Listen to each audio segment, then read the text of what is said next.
The thoughts, opinions, and general overall shades thrown on High at 9 News are those of the individual speakers and not those of High at 9 News, its audience, or its advertisers. The statements made do not constitute medical, legal, or financial advice, and for advice tailored to your specific situation, please consult with a licensed professional. Welcome to the High at 9 News Hour, where you will hear from cannabis industry experts and professionals from around the country talk about important topics while shining light on global issues and discussing cannabis as it relates to politics, regulation and reform, data and technology, science, research and medicine, family and parenting, art, celebrities and entertainment, fitness, sports, mental health and wellness, and plant-based medicines and entheogenics.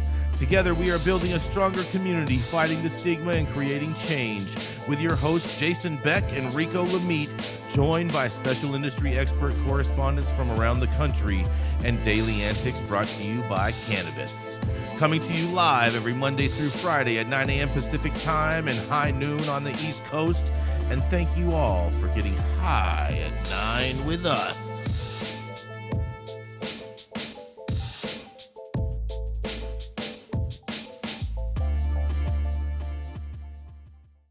Oh, yeah. Good morning, everybody. That's right. It is Thursday, April 11th, and today is National Alcohol Screening Day, you guys. Make sure you smell everyone's breath. It's also National Living Donor Day. Shout out to all the donors out there. It's National Submarine Day, and we're not talking about subways, you guys.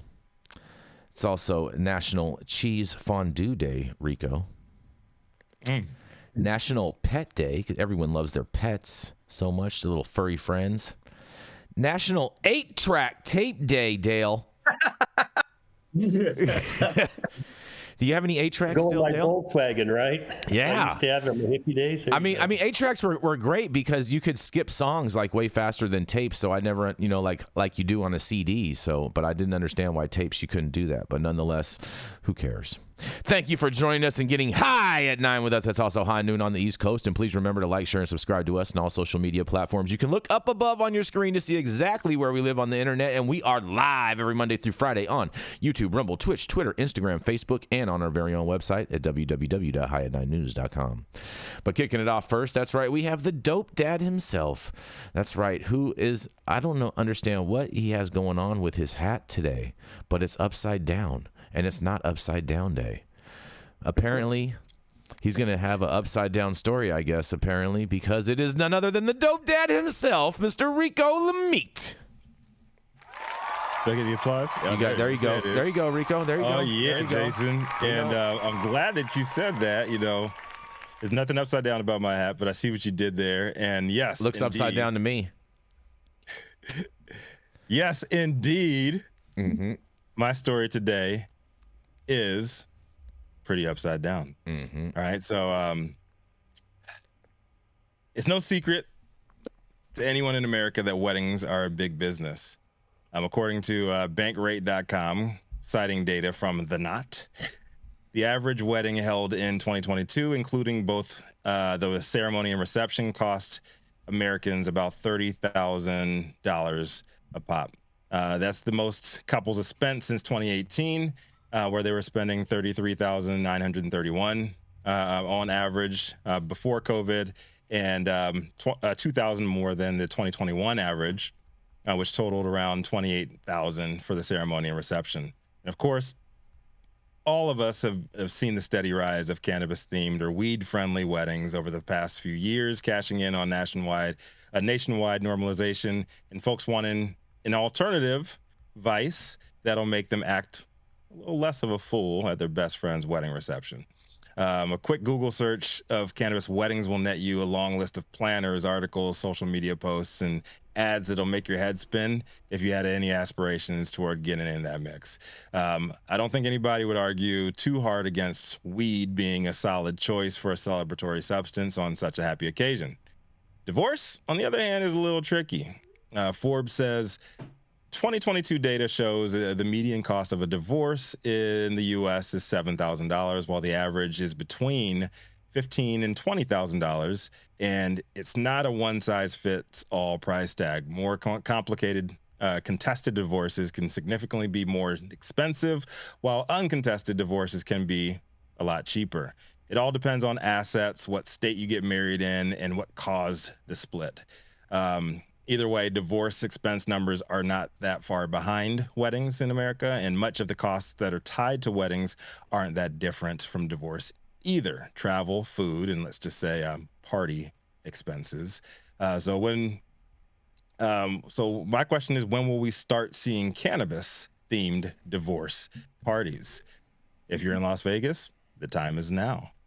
Ben Adams at Forbes did a piece this week about Las Vegas cannabis weddings, and there's a company that allows couples to incorporate cannabis into their special day in a grow house or inside a dispensary. The same company on 420 this year will be launching a Puff Puff Part Ways divorce package, catering to those looking for a unique divorce celebration. For the article, the 2.5-hour divorce party experience includes a guided visit to a dispensary, consumption lounge, and a strip club, complete with a celebratory toast. Company founder Maxine Fensom says that the company understands that a marriage ending does not mean the end of joy and empowerment, and their new Puff Puff Part Ways package offers a transformative adventure for those navigating the complexities of separation. She says the new package debuts as consumption lounges open up in Sin City, with the idea of being able to combine the thrill of the dispensary, because dispensaries are very thrilling, I guess, the comfort of a consumption lounge, and the allure of a strip club. With Nevada being home to the highest divorce rate of any other U.S. state, racking up 4.2 divorces for every 1,000 marriages, according to Centers of Disease Control and Prevention. Fensom continued by saying that in Nevada, where divorce rates are much higher than anywhere else in the country, there's a need to redefine the negative narrative around divorce. This package not only meets that demand and exceeds it, but it's offering a unique blend of relaxation, exploration, excitement, and empowerment.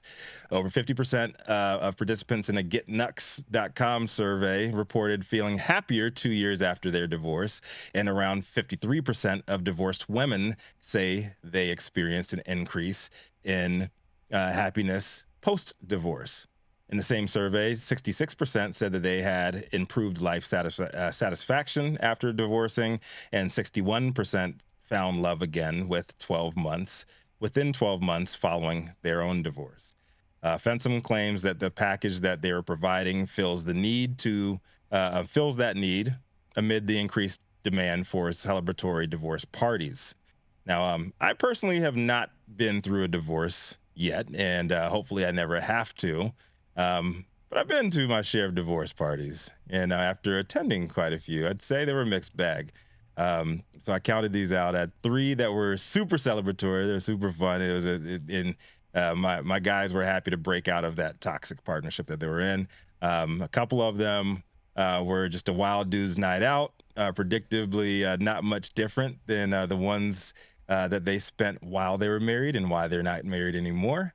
And but one was very uncomfortable because they thought that they made the wrong decision. It was just like super emotional. I did not want to deal with any of that. But either way, all the ones that I've been to, the divorce parties I've been to, I've celebrated with my homeboys.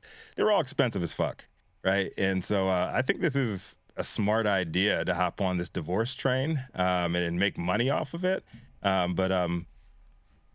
What they're offering with this package, like, you can do that shit on your own and probably spend less, but that's just my take on it. What do you guys think, man? I'm Rico Lamitte, the dopest dad on the street for High at 9 News. I want to hear from you guys, man. Not saying you are divorced or getting divorced, but would you support these weed divorce parties? Would you spend a premium to have a weed-themed divorce party with your homeboys? Man, you know, first of all, I just want to say congratulations to Anna and Elliot. They're going to have a 16-year anniversary tomorrow. That is awesome. Hey. Congratulations, you guys. There we go. Yeah. There we go. I like the sound of that. Getting it. We just celebrated our 11-year anniversary, so I can dig it. There's a few of us that are in there for the long haul. Man. But would you pay money?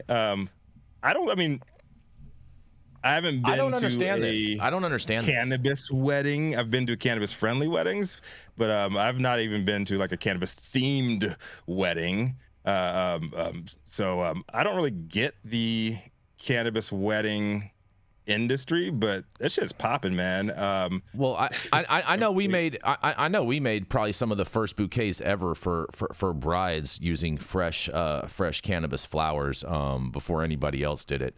So I do think there is a small niche there, and I have seen a number of different people get married at different exotic cannabis events throughout the world over the years. So I do think there is a flower daddy. The Flower Daddy? Who's that? Yeah, shout out to the Flower Daddy, man. He was running the Cannabis Wedding Expo pre-COVID. And like, goddamn, man, like the money that went into those and like all of the vendors and everything, like I was like, holy shit. Like if COVID didn't go down, I could have seen like me being involved in events and stuff like that, like adding that to my mix of events that I was doing, or at least having like some of these cannabis wedding sponsors, because it was way bigger than I had ever thought. But this is a divorce party they're talking about, right? I know. That's what I'm saying. You know what they should, you know what they should call it, right, Rico? Yeah. What's that? I beat my alimony case. That's what they should call it. Right. That's what they should call it. Well, I have been divorced, guys. Yeah. As an attorney, I have divorced people. And I've smoked a lot of joints after my own just to try to get my sanity back. Then when you got to write those checks every month, it's like that party. It's painful, right? You got to smoke more joints after that. Painful. Yeah. Cheaper to keep her. Yeah, that's right, Stone. It's cheaper to keep her. I agree with that too. I've been through two. And found the right one finally. But oh my God, those first two strikes. Well, Stone, that's because she has an M sculpt. No, hey, take it easy. That's not the reason. Hey, it's super small niche. Did you say that they found some of these facts from something called Get Nuts? Is that what you said? Oh man, that's classic. It's called Get Nuts. GITNUX.com. Oh. And it's happiness after divorce statistics. These mental health. It's a mental health website, I guess. Like, right get your nuts though. Yeah. No, like yes, I agree. It's like super niche, and I wouldn't have been as interested if I didn't see my the Flower Daddy and like how big this cannabis wedding expo shit was then, and I'm seeing more and more. Every single state that goes legal, that's one of the first things you see when they talk about cannabis tourism is these cannabis weddings. And if you look at any of these price lists, like, holy shit, people are spending a lot of money on this. I don't know, man. I personally would be like, yo, like, I'm buying my homeboys, like, yeah, we buying a pound of dope. We having a great weekend. We're going to go strip club. We're going to do some wild shit. Yeah, exactly. I don't get it. I don't get it either, bro. I was hoping that Rochelle, I know Rochelle's not on with us today, but I know that I was going to ask her the question if she was on today. Like, yo, like you're about to get married. Like, are you going to do like a cannabis wedding? Do you see the need for this? And then we have all dudes on here. Like, dudes, we don't want to buy shit. Stuff regardless. We already have to buy stuff already. I feel like this is more marketed towards females. I don't know any of my guy friends would be like, we got to get this party organized for my divorce. And like you, Rico, we got a lot of smoke to the strip club. Oh yeah, we're gonna do some things that you probably got in trouble doing while you were married. You can do that freely now. If guys have a divorce party, they're just like, exactly, Rico. If guys have a divorce party, you're just like, hey, let's all go to Vegas for the weekend or for a week or whatever. Yeah, and just what I'm saying, rage out. No planner needed. Exactly, no planner needed. Yeah, we'll let the casino. We'll let the casino plan it for us. To give me some feedback on this, because I don't get the industry like at all. But like, yo, like I can see with the money that's poured into divorce, I can see this shit. Oh well, hold on. Here's a female perspective. We have Shiraz in the chat, and Shiraz says celebrating divorce is like celebrating a death and a failure at the same time, and that's from a female.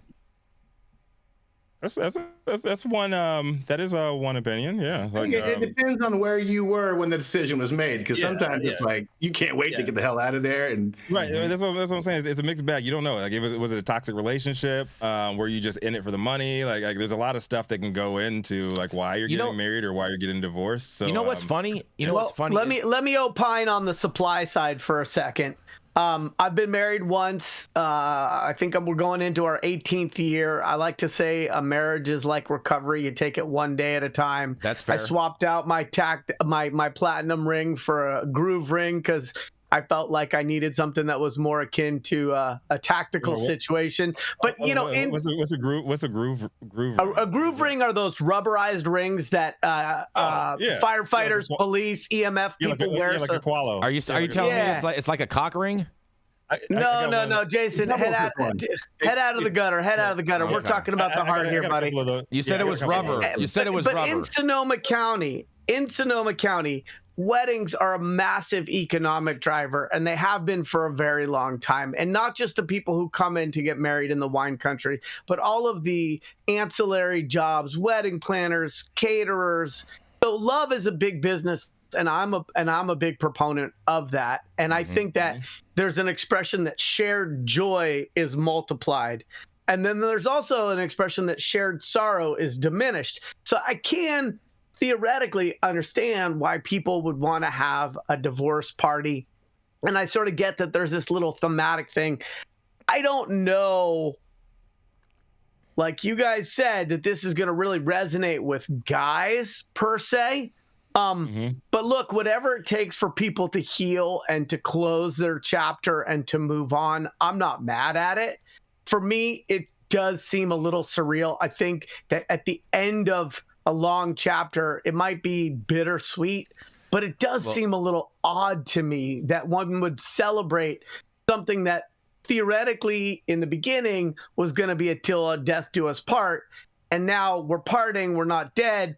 It's got to be kind of a challenging emotional process, and so it's hard for me to understand how that totally can be celebrated. Well, hold on a second, Rico. Hold on. So Leah Patrick in the chat, she says, only planned on being married once. Gave him 3 tries, but had to protect myself and son from his abuse. She says it's like death.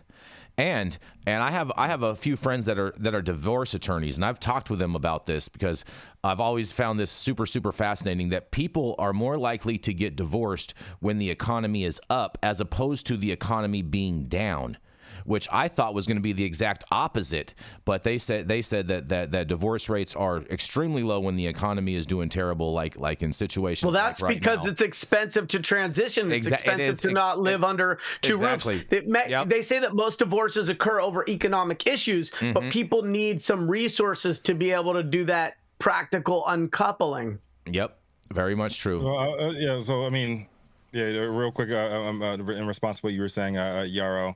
I got married at 30 years old. I was the last person, of all my homeboys to get married. I was the last to have kids. But when I got married, like all of my homeboys were either on kid number 2 or wife number 2, right? And I feel like waiting longer till I actually knew myself and I knew the person that I wanted to be with was beneficial for me. But like all my boys that got divorced and shit, man, it was absolutely a celebration for them because they were in toxic situations. They got married in their younger 20s, or if my homeboys back in Virginia, they're in their teens, and you don't know who the fuck you are early on. And you have no idea who you're going to be like 10 years or 15 years down the line. We got to roll. Okay, cool. Yeah, we got to roll to a commercial. We're way over time. Yep. We'll be back. Oh man, that was weird. Hey, you America. Do I look like Sean Connery?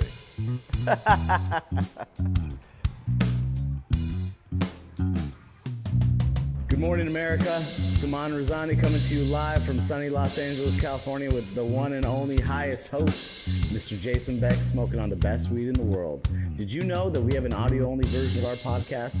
You can find it on Apple, Google, Amazon, iHeartRadio, and Spotify. No excuses in 2024. If you haven't checked us out, check it out now. And also, check out what the Prophet's doing in 2024.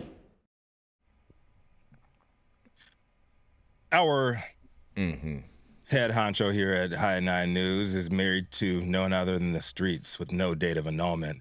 and he's going to be coming to the stage and bringing us a little bit of Thursday heat for that ass, because he's never going to have to worry about divorce. He's never going to have to worry about marriage, because he is the life officiant himself. That's right. Bringing both sides of the game together at all times. Jason Beck. Oh, yeah. Good morning, Rico. Good morning, everybody. Hope you all are having a great day. Happy Thursday. Well, I'm telling you what, the trappers need to watch out there in the great state of Maine, because some shit's going down, you guys, because a bill to crack down on illegal marijuana grow operations.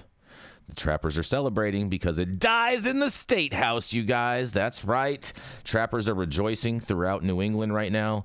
A way to go after illegal marijuana grows in Maine is no longer on the table at the state house. The bill is dead after a motion in the Senate on Wednesday afternoon, and it was a pretty big proposal supported largely by Republican lawmakers, but some people denounced the bill as racist and unconstitutional. In quotes, these are not one-off illicit grows, Representative John Andrews, Republican from South Paris, said. Andrews calls marijuana busts happening across Maine a vast network of criminal conspiracies that need RICO laws to round up the gangsters at the top, Andrews said. His bill LD 2204 would have established racketeering as a crime at a state level for these kinds of operations, but it also had more controversial ideas, in quotes. I'm concerned because this bill is discriminatory, Representative Suzanne Salisbury, Democratic of Westbrook, said. Under the bill, citizens from China, Cuba, Iran, North Korea, or Russia would not have been able to buy real estate in Maine without becoming permanent residents, which is really xenophobic, and it's not tied to their conduct, just what countries they come from, ACLU of Maine Policy Director Megan Sway said. Andrews says there are similar laws in other parts of the country, and in quotes, and again, it's not me saying these are adversarial nations, it's the federal government, Andrews said. And in another quote, it's been found unconstitutional in other states. The ACLU of Florida sued about a very similar law and won, Sway said. And the bill also called for utilities to report certain power use changes to the police. In quotes, illegal marijuana grows in Maine are a problem. They are being addressed. This bill is not the way to further investigate those, Salisbury said, but ultimately the House vote on Tuesday essentially decided the proposal shouldn't move forward, in quotes, that we could have addressed yesterday on the state level, but unfortunately House Democrats again sided with the Chinese communists over Maine people, Andrews said.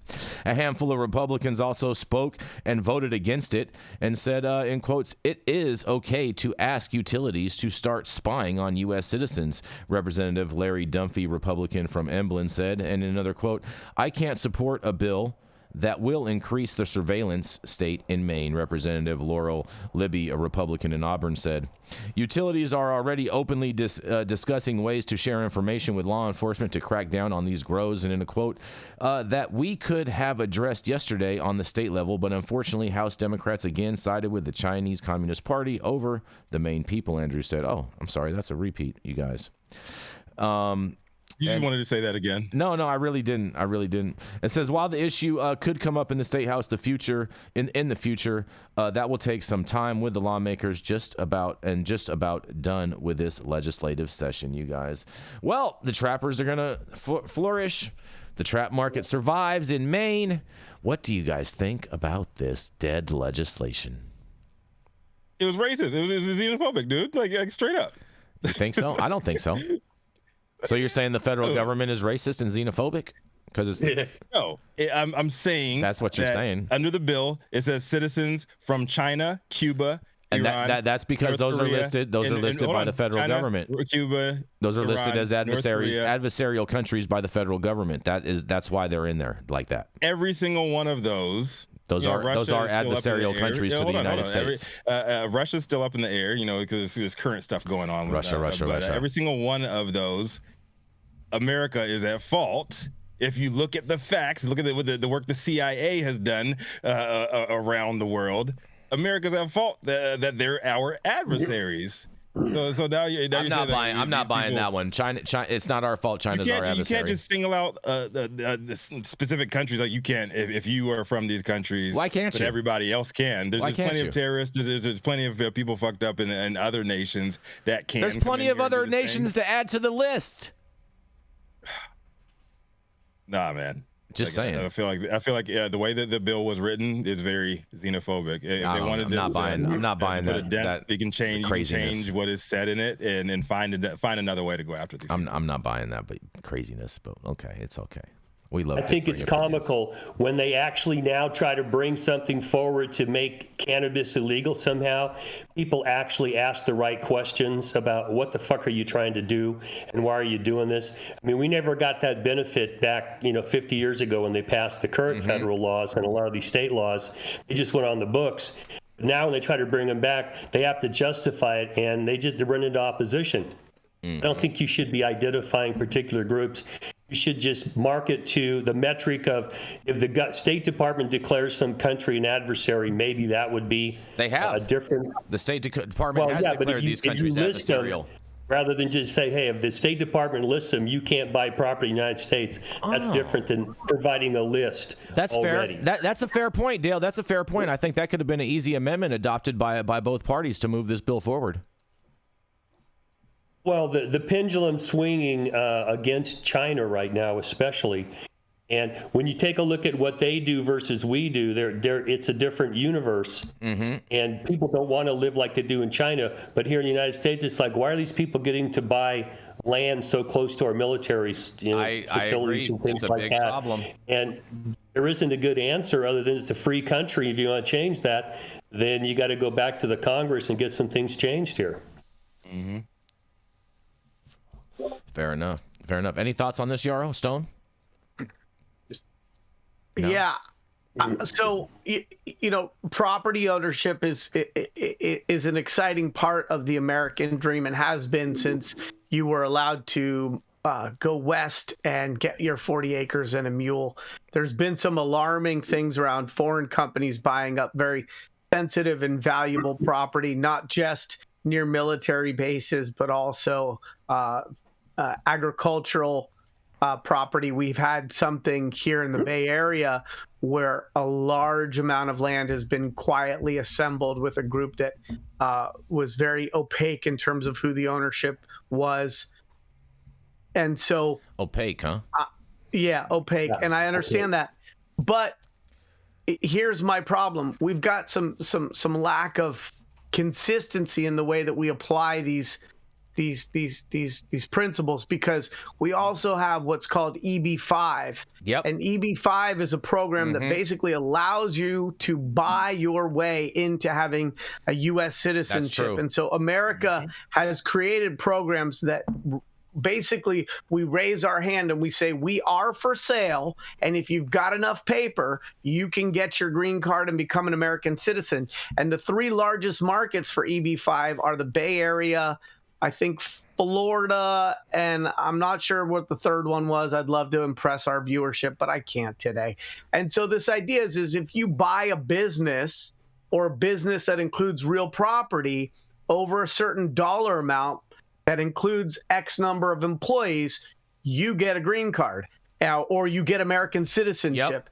Yep. And so as long as we have an EB-5 program, it's hard for me to understand how we're going to be able to reconcile balancing our national security interests with our unabashed capitalism that infects every policy we have. And so I'm not opposed to restrictions on foreign ownership, but I think we need to think about it systemically and come up with something that reconciles with the existing programs or change those existing programs. If American citizenship is not for sale, then we need to go back and revamp some of these programs like the EB-5.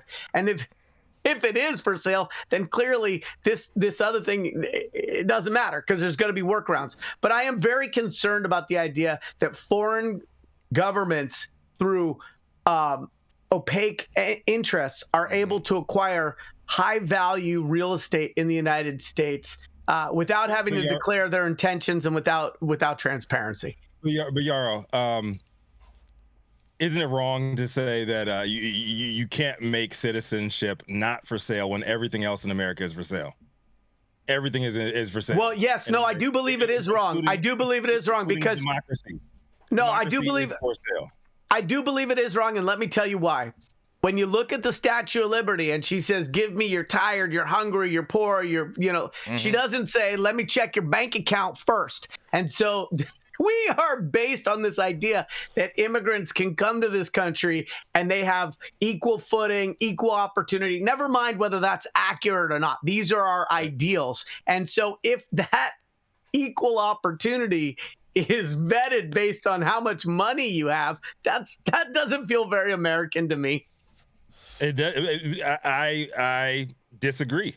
It feels more American than anything else because everything is for sale in this country, and you want to get a get out of jail card free. Look at Donald Trump right now. Why is Donald Trump still standing? Why is he not locked up? Why? Because he has money. Why is he able to continue doing whatever the hell he wants to do? Because he has money. Why are all of these people with deep pockets? Why is Puff Daddy not even arrested for all the shit that he's been doing like over the years? He has money. It doesn't have to be a racial thing. I don't even have to take it into race, but when you have money, money is all that matters to America. And I think we've proven that to ourselves decade after decade, generation after generation here.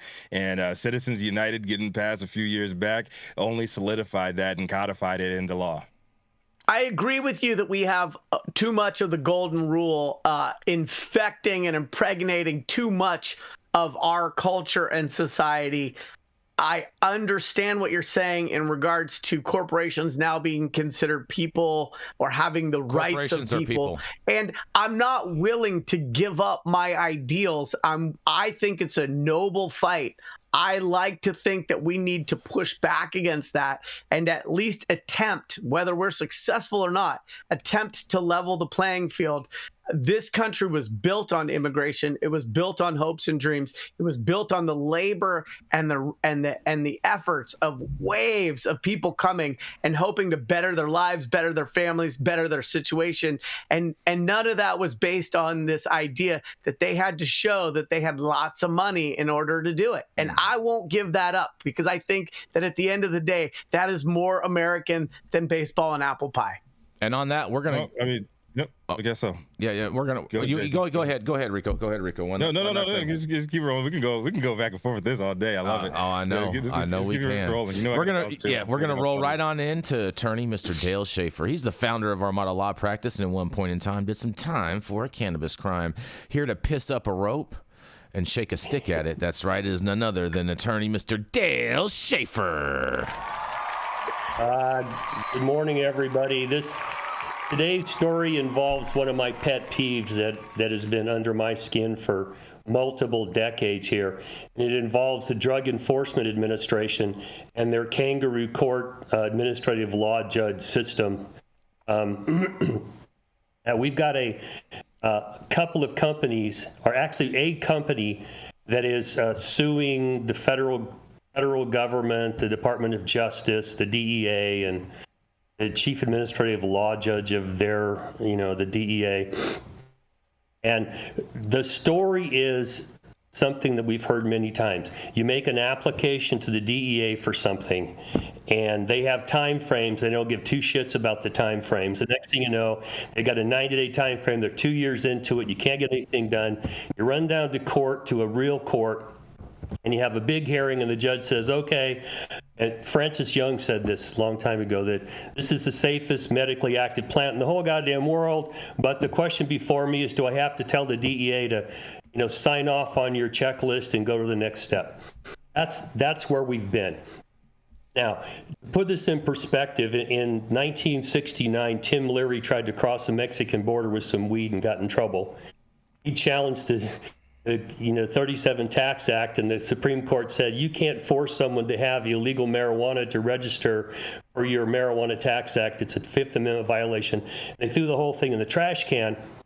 And the following year, the Congress came up with the Omnibus Controlled Substances Act, and they built in this administrative law system. So you don't get to go to real court. You have to go through an administrative law process. And the mantra is, exhaust your administrative remedies before you come to real court. Okay, that's the system we've been living with. And if you've followed any of these cases where you tried to file for rescheduling or anything like that, you know that you're multiple years into this and hundreds of thousands of dollars, and unless you're well funded, you're just basically really pissing up a rope here.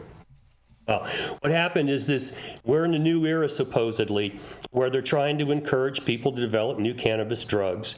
And one of these companies got 2 permits from the Food and Drug Administration for investigational new drug studies. And they're trying to develop gel caps for things like multiple sclerosis, things like that.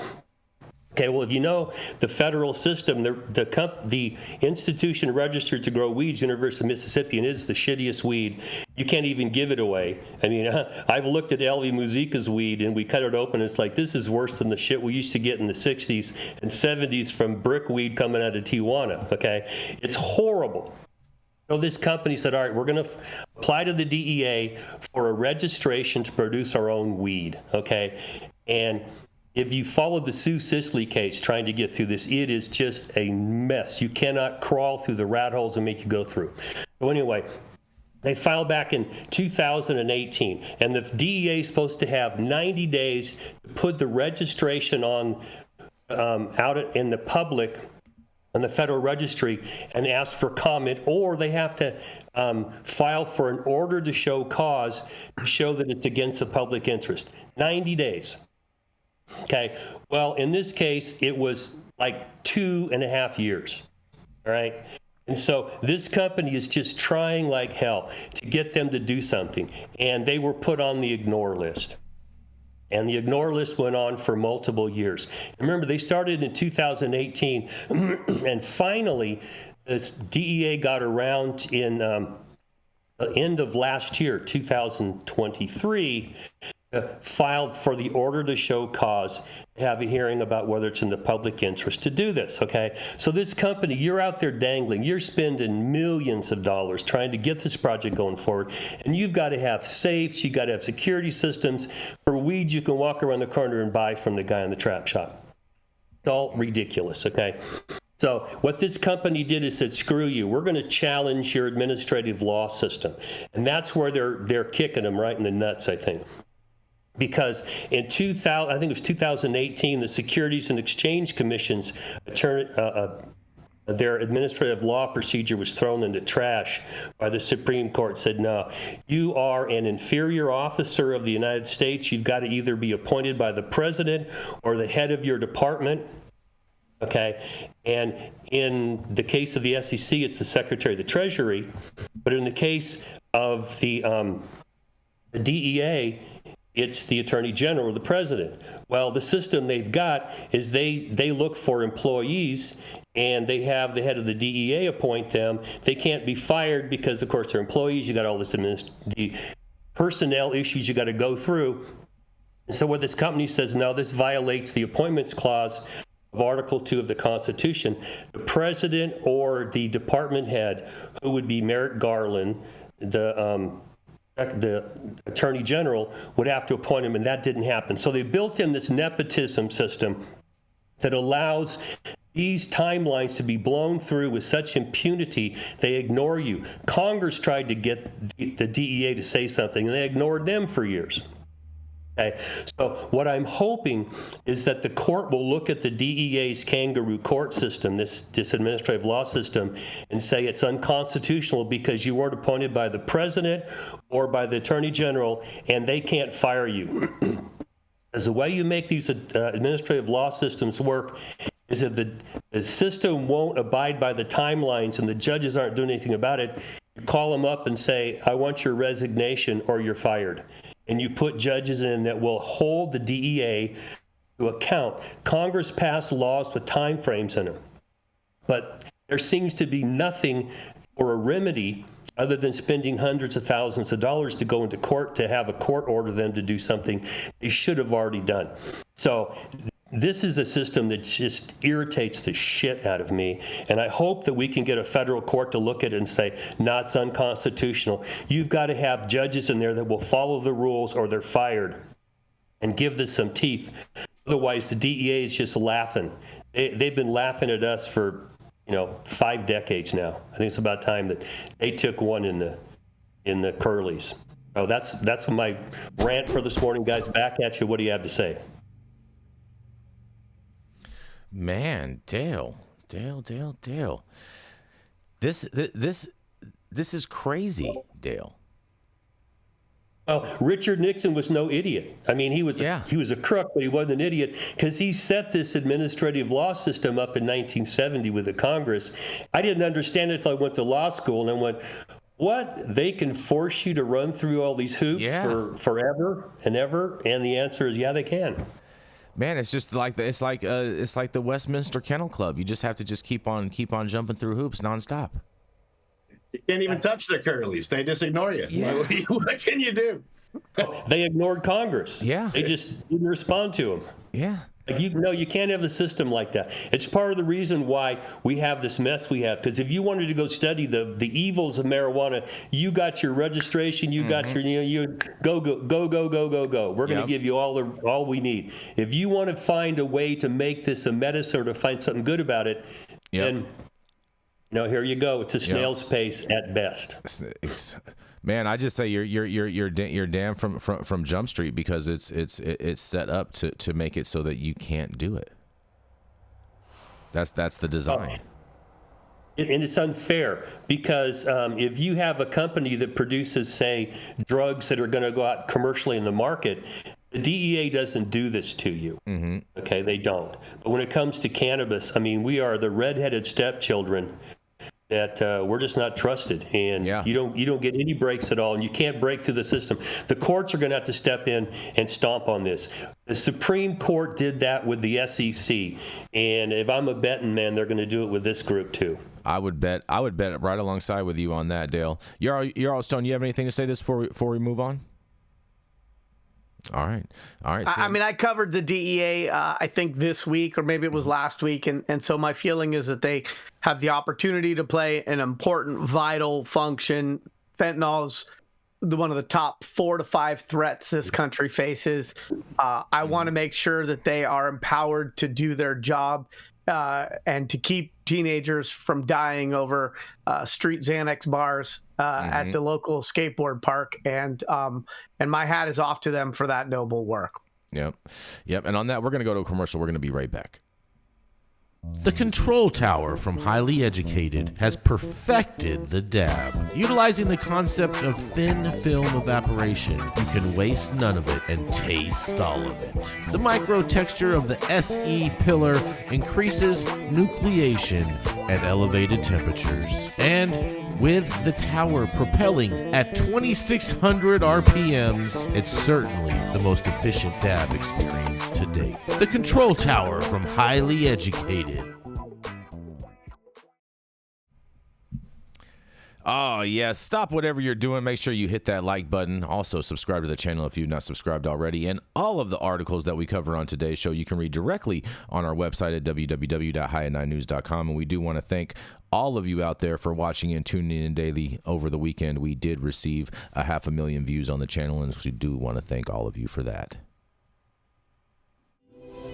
I'm Jason Beck, and this is Smoky Vanilla. And if you want to feel as good as I look, then you need to get a stretch and smoke with Smoky Vanilla.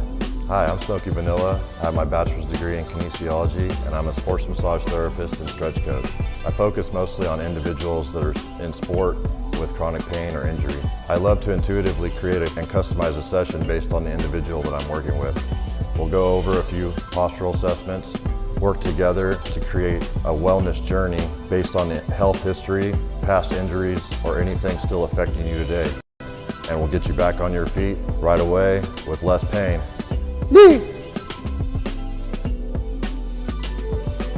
We're about to stretch, and then we're gonna smoke, because we're gonna get on our stretch and smoke. If you want to feel as good as I look, then you need to come on down and get a stretch and smoke with none other than Smoky Vanilla.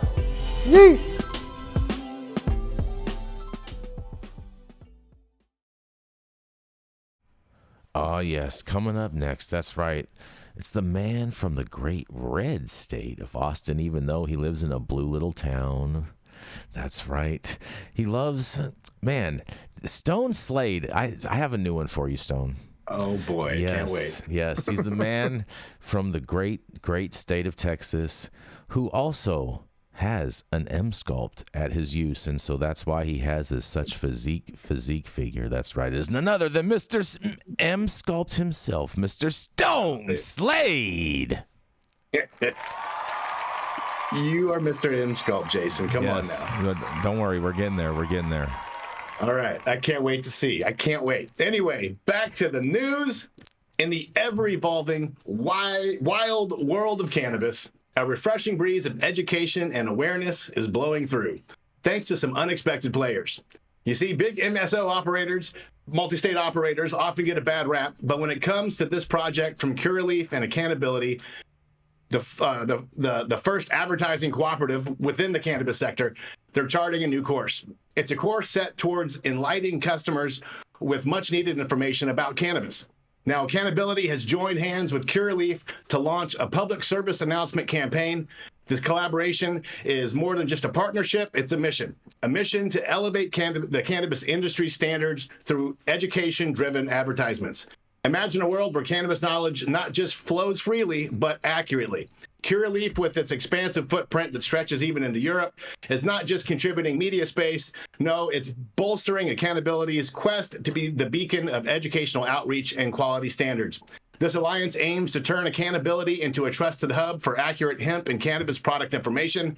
Brad Spirison, the Director of Business Development at Accountability, puts it aptly. He says, this industry is far beyond the days of acting like the taboo poster child. He envisions an army of industry experts coming together, sitting at the same open table to develop member-driven messaging opportunities. It's about spreading the word on this game-changing plant, and it's about impactful, open discussions on cannabis. This unified effort for cannabis advocacy isn't just talk. The campaign has already kicked off in Arizona, Florida, and Illinois with ads from Accountability's Why Legal initiative. These ads don't just promote cannabis, they celebrate its diverse forms. They're planning to incorporate elements from the TLC with your THC campaign, aiming to enrich public discourse on cannabis. Now, co-founder James McClowski, sorry about that, credits the creation of Accountability to a gathering of cannabis license holders and hemp innovators. It's a product of a unified call from the cannabis community. Accountability stands as a comprehensive platform for everyone in the cannabis supply chain, emphasizing health and wellness. And now for my 2 cents on this, there's a sea of misinformation out there, and it's about time that we got some standardized industry information to the masses. Many are new to cannabis, lured by the THC over terpenes approach, overlooking the plant's nuanced benefits. Initiatives like this from Curaleaf and Accountability are commendable. They're not just educational, they're transformative. Let's not just stop there, though. The dispensaries, which are the front line of cannabis distribution, need attention, too. I suggested a couple years ago on the Clubhouse app, I felt there was a need for something like a National Dispensary Owners Association, a body that's to standardize what's taught at the dispensary level, among other things. This is kind of like the holistic approach we need. I'm impressed and hopeful at steps like these that can change the landscape, making cannabis not just more accessible, but more understood. It's a big leap towards responsible consumption and informed choices. And frankly, it's something that our industry needs to do before it's done for us by people that don't know what they're doing. I'm Stone Slade. Thank you for getting high at 9 with me. Man, Stone, I mean, I think if I was to name this event or class or whatever, it would be the Art of Identifying BOOF. Oh, because that's all that I'm hearing right now. That's all that I hear in that whole story. That's needed too. Like I said, many things are needed. Yeah, it sounds like a BOOF trap. Stop it. Yeah, I'm just saying. Hey, everybody needs a BOOF meter. Many people don't have one. What's the definition of BOOF? See, that's a moving target. BOOF is weed that I would not smoke, Dale. Okay, but that's you. Easy. How do we define that? I just did. Get outside of Jason Beck. How do we define BOOF? I've already set the stage. People know what's up.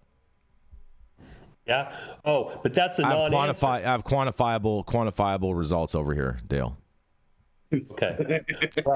But going way back when they first identified these, there's been stupid misinformation coming out from people who don't understand the biology and physiology of the human body, how to put it in, what it does. And it's marketing. And I would like to see some metrics that are uniform, but it's going to require that you bring some cannabis physicians in, some pharmacists that know cannabis, as well as the people in the marketplace to bring information true that's statistically correct, who's buying what, but also how does this work? If you smoke it, how is that different than if you eat it versus a suppository or a tincture? What does that mean? What do these different cannabinoids do versus the terpenes? Because there's a whole lot of bullshit going out there about, I can take an oral indica and somehow it makes a difference. I've asked, explain that to me, to these bud tenders, and by the time they get their thumb out of their ass, they have no credibility about what they're talking about. It's marketing. We got to get beyond marketing. It is good marketing. It is true that I do agree with that. And this does. So I love this. Let me just jump in and interrupt for a second. Go for it. First of all, I think Curaleaf gets traction because of the PR related to this. Secondly, we talked about the things that MSOs can do that other mom and pops can't. And one of those is litigating, pushing back against the government, the boys lawsuit that we had talked about this week or last week. And so Curaleaf is in a position to do this. And this is a great thing for them to be doing with their resources. They get positive press as a result, but they also get to help expand the market for everybody. And so we know that cannabis education, that there isn't enough of it, but most of the conversations around cannabis education are focused on supporting cannabis operators, supporting social equity cannabis operators, teaching people how to operate within the business. And the idea of putting consumer-centric education out there to help increase the market, I think is great. Everybody wins as long as the information is accurate. So kudos to Curaleaf. Kudos to them for doing this. If they want to take a little premature victory lap by trumpeting their successes, there is nothing wrong with that, because they're doing something that's in the collective good for the industry. So I think we need to see more of this. My hope would be that other MSOs that are as resourced and as well positioned as Curaleaf follow suit. And I see this as them really taking a leadership position on something that's sorely needed and everybody benefits. Yeah, I agree with you 100%, Yarrow, 100%. I'm not a fan of Curaleaf, but I'm a fan of this, and it needs to happen before it's done for us. Like, we're still here talking about hey, what do you want, the highest THC? But what if it's bad education, you guys? This is indica. Like, we need to standardize our shit, or it's going to be done for us. But what if it's bad education and it's all based off just whatever they just want to just pull out of their ass? I don't think that's going to happen. I think that's like what if. Like as Dale says, you might be peeing up a rope with that what if. I don't know. And so I don't know. We know that these large organizations are neither good nor bad. They do some great things. They do some not so great things. Personally, know the founder, out of Oregon. The gentleman came into the industry and worked his way up from the top, self-made in many respects. I think Curaleaf's going to do well for the industry with this. I'm going to give them the benefit of the doubt every single time. And if some small percentage of that information isn't as accurate as we want it to be, I would think that they'd be open to revisions to the information that they're disseminating, because they know that if they grow the market, everybody wins. Mm-hmm. All right, fair enough. We're gonna roll right into you, Yarrow, in the essence of time today, so we can, what I'm saying. We're gonna roll right in. Give me 2 minutes. Yes. Oh, you're so silly. You're so silly. I still have one more story. I still have one more story after yours, Yarrow. So. That's right. It's the man who does cannabis. He does real estate. He also does cannabis and real estate, and he really wanted to cover that vape story that I covered yesterday, but it had already been covered. The UK contaminated vapes that's ravaging the UK apparently right now. That's right. It is none other than Mr. Yarrow Kubrin. I did want to cover that vape story. It was a good story. Vape tech, they all gave me public shit. Safety. They all gave me shit for it. They said I was perpetuating shit and fear mongering and stuff like that. They all said I was doing yesterday. Well, look, I'm going to just dovetail on that story very briefly and say that these scary public health issues are the reason, the foundational rationale for having a regulated legal industry, and product safety is the biggest argument for that. And shame on England for getting tea right, for being great at rock and roll, but for just fumbling the opportunity to have a healthy, regulated adult use market. And so that's the byproduct of not having affordable, accessible cannabis. And so my hope for England is that they have cartridges available for people who don't want to enjoy Guinness and Newcastle. So my article today: the legal marijuana industry now supports more than 440,000 full-time jobs, up 5% from last year, report finds. The number of full-time marijuana jobs in the U.S. rose by nearly 5% during the past year, according to the latest annual industry report on employment in the cannabis sector. That's a turnaround from the roughly 2% decline between 2022 and 2023, but otherwise it marks the slowest year-over-year growth going back to 2017. All told, legal cannabis in the nation supports more than 444,000 full-time equivalent jobs, says a new report from Colorado-based marijuana staffing company Vangst. Despite the overall rise in cannabis-related jobs, the report notes that the year's job growth wasn't evenly spread across the country. Now more than ever, it says America's cannabis industry is a state-by-state, region-by-region job market. In Michigan, for example, where marijuana sales have surged in the past few years, the industry saw growth of more than 11,000 jobs, the report found, a 39% growth from the year earlier. Missouri's full-time jobs since the state's launched its adult use market, meanwhile, added another 10,735 jobs. Other states saw job growth, including New Jersey, Maryland, Connecticut, New York, New Mexico, Rhode Island, and Utah. In more established state cannabis markets, however, trends point in the other direction. Colorado and Washington, the first two U.S. states to legalize marijuana and open retail stores to adults, saw 16 and 15% job losses, respectively. California's massive marijuana market, for its part, supports 78,618 jobs as of March 2024. But that's down 6% from the year earlier. A countervailing pushback in mature markets in the American West, California, Colorado, Washington, Oregon, and Nevada, resulted in the loss of roughly 15,000 jobs in that region. Also noting that Oklahoma, Nevada, Massachusetts, and Arizona recorded losses. Authors of the Vangst report attributed the shrinkage to a variety of factors, including an oversupply of cannabis and a dip in marijuana-related tourism. The expansion of adult use sales to 20 states, the report noted, for example, has reduced Colorado's canna tourism to a fraction of its former self. The experience of buying legal weed in a retail store may have lost some of its novelty, unless, of course, you couple it with a divorce. The report notes, pointing out Las Vegas and its annual 40 million visitors. Nevada's 2023 annual revenue came up 50 million short of the 880 million mark set in 2022, and roughly 1,000 jobs were eliminated. The industry report is nevertheless optimistic, projecting a turnaround in the next couple years. We expect losses in these markets to continue to thin out in 2024 and to turn positive again in 2025.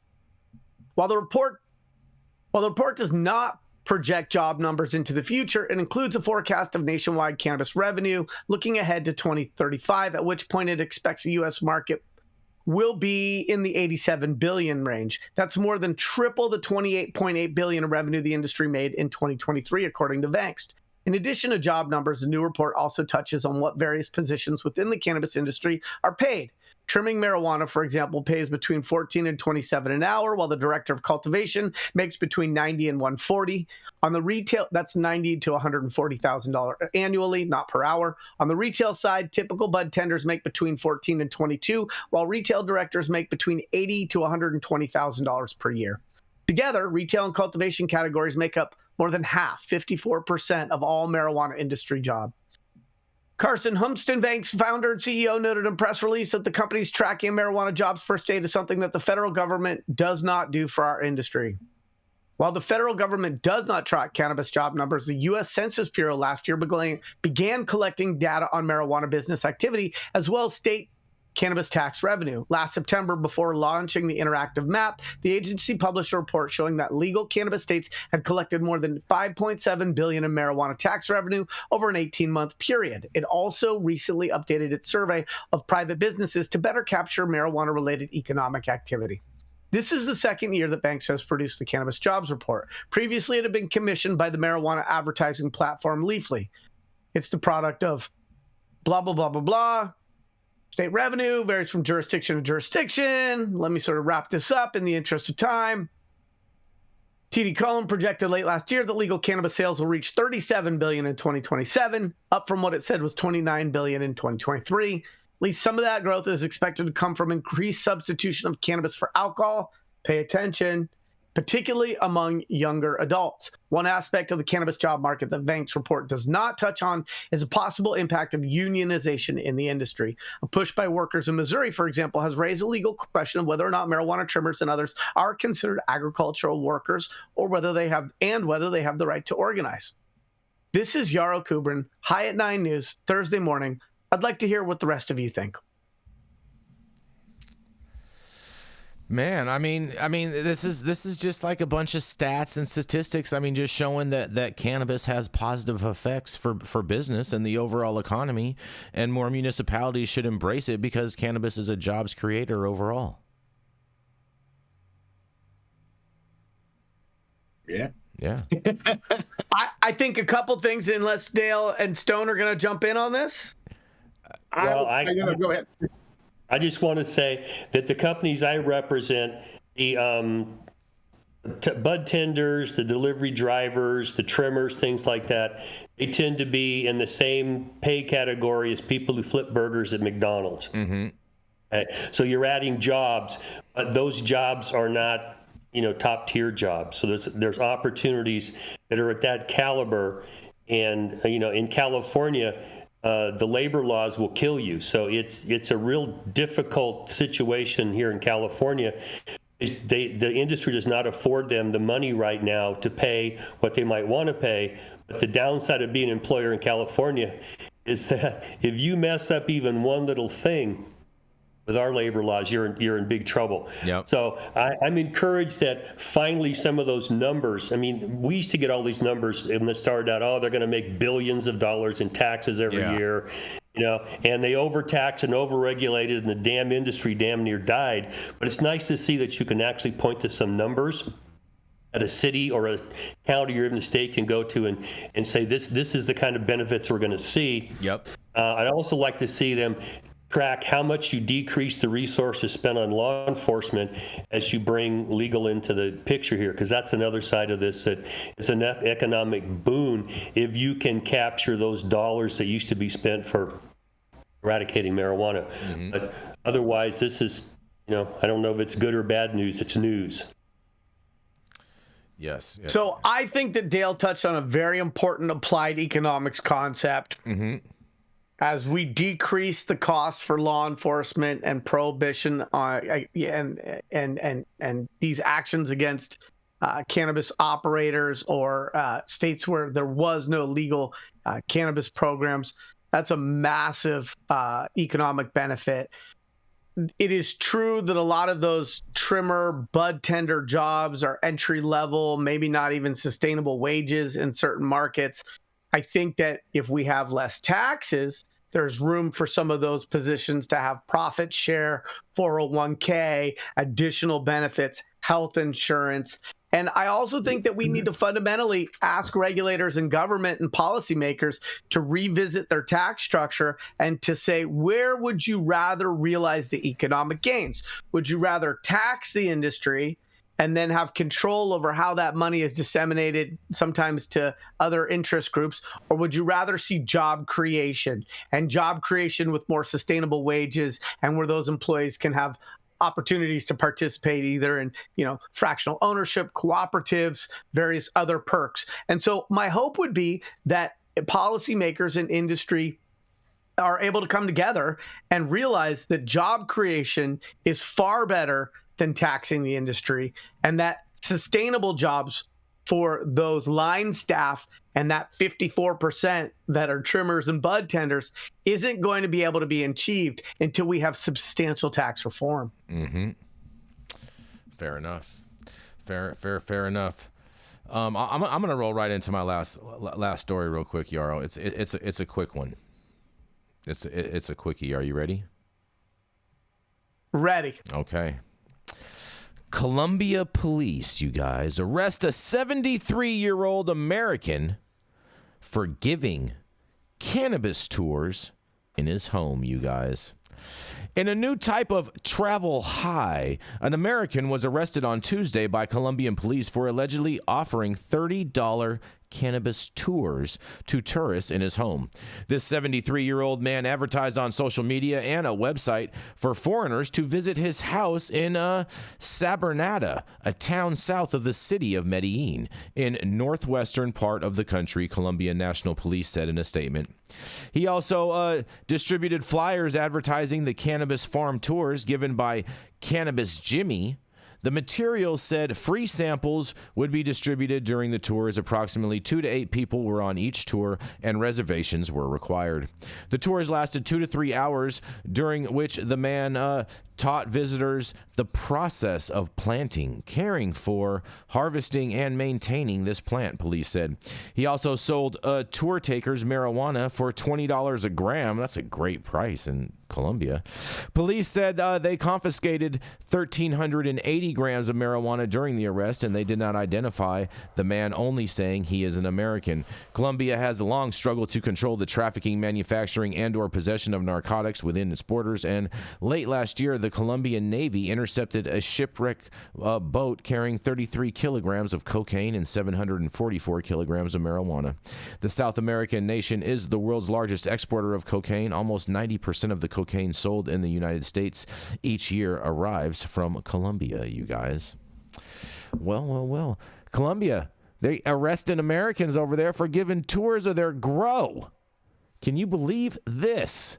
What do you have to say? The old dude found a hustle. Leave him alone. Jesus. Right? Leave him alone. Exactly. This is so backwards. Okay, they supply 90% of the world's cocaine.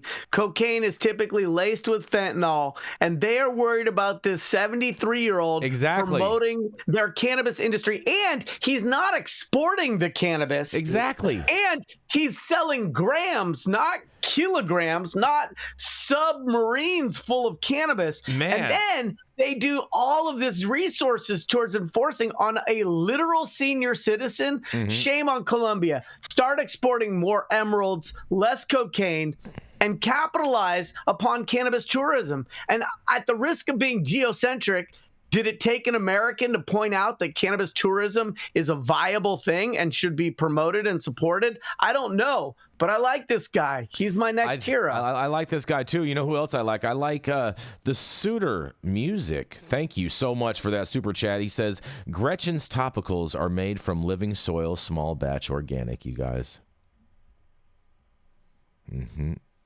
Shout out to the Suitor for that. Good looking out. We appreciate that. But yeah, this is crazy. This guy, he's giving tours at his house, and all of a sudden the Colombian police come in there and just, man, smash it. Take him to jail. Like that is crazy to me that this is happening. What's the law in Colombia? I mean, how is cannabis legal there? I'm not an expert in Colombian law, but apparently you cannot have a cannabis tourism in your home, apparently. He probably, Stone, and I'm guessing here, but he probably didn't sell it in a way that is compliant with their rules and regulations. Right. But we're talking about tourism dollars. We're talking about people who are traveling there. We're talking about people who are going to spend money at restaurants. We're talking about grams of weed. Money at hotels. We're talking about grams of weed, bro. We're not talking about big bushels. All right, we're talking about grams of weed. Come on. The rules are plume or plata. Give me some silver, you get some lead. That's how it works down there. So he wasn't greasing the right palms, it sounds like to me. And leave the old guy alone, man. He's a retired guy, found a little hustle. Little side hustle. Jesus, leave him alone.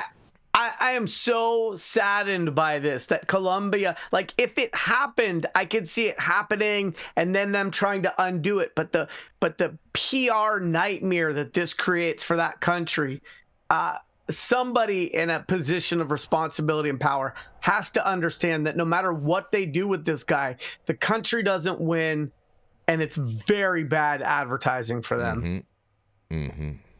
I agree. And on that, we are going to close out this show today. Thank you all for joining us and getting high at 9 with us every Monday through Friday at 9 a.m. Pacific and high noon on the East Coast. Big thank you to our audience and supporters for tuning in daily. Thank you to all of our sponsors helping us keep the lights on and everything rolling. Cloud Media Partners. Adam in the background over here feathering his hair today. Yes. Yes. And which one of you guys want to give out the last word today? Any of you guys have anything? Oh no! Can Adam fly with those wings? Adam, yes, Adam can fly with his wings, and too bad Adam doesn't have a feather duster sound effect, so you could hear how fluttery the wings get. But nonetheless, thank you all for joining us and getting high at 9 with us. We are America's #1 daily cannabis news show.